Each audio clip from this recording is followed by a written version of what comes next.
As I mentioned in the last movie, InDesign protects master page items when you're on a document page. You can't move them, you can't delete them, you can't even select them. I've opened this document from my exercise files folder. It's B Art History. And in this one, you can see that I already have my running headers. I'm going to zoom in on this running header by holding down Command spacebar on the Mac or Control spacebar on Windows, and I'll drag a marquee around this area. That zooms in so I can see it better. You might notice something interesting about this running header. It has a dotted line for a frame edge. Actually, the dotted edge is covered up on the left, top, and right because of those guides, but believe me, they really are dotted lines.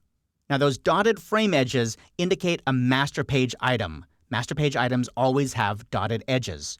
But if I try and click on this with the selection tool, nothing happens. I can't edit it, I can't move it, nothing.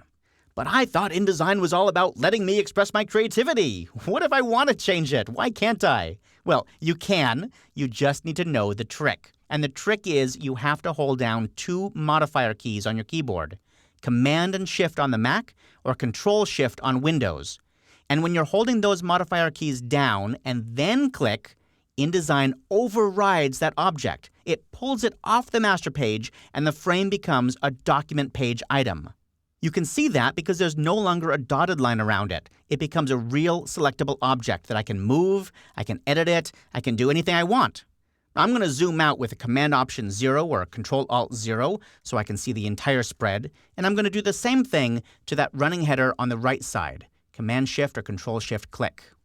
That overrides it, and now I can just press the Delete key, and poof, they're gone.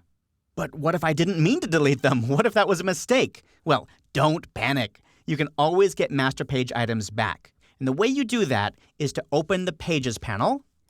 Make sure you have the pages selected that you want to affect. In this case, I've got pages 10 and 11 selected. Those are highlighted. Then I'll go to the Pages panel menu.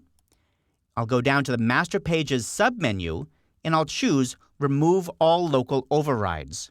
It's kind of a double negative there. You're removing the overrides that you already made. In other words, you're putting back everything that was on the master page, setting it back to the way it was originally. Okay, so that's good, but sometimes you'll open a document that somebody sends you, and you'll find that you still can't override master page items. It can be a real mystery. For example, you'll be Command-Shift clicking or Control-Shift clicking, and nothing happens at all. Let me show you what's going on. I'm going to double-click on my master page to jump to it.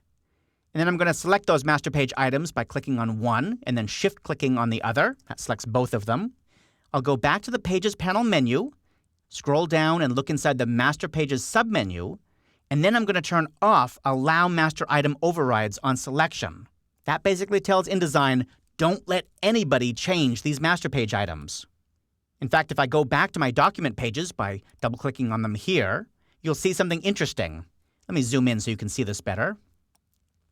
I don't see a dotted line around this frame. I don't see a solid line. I don't see any line. That's my indication that this item cannot be overridden. When it comes to building structured documents such as books and magazines, master pages are a necessity for an efficient workflow.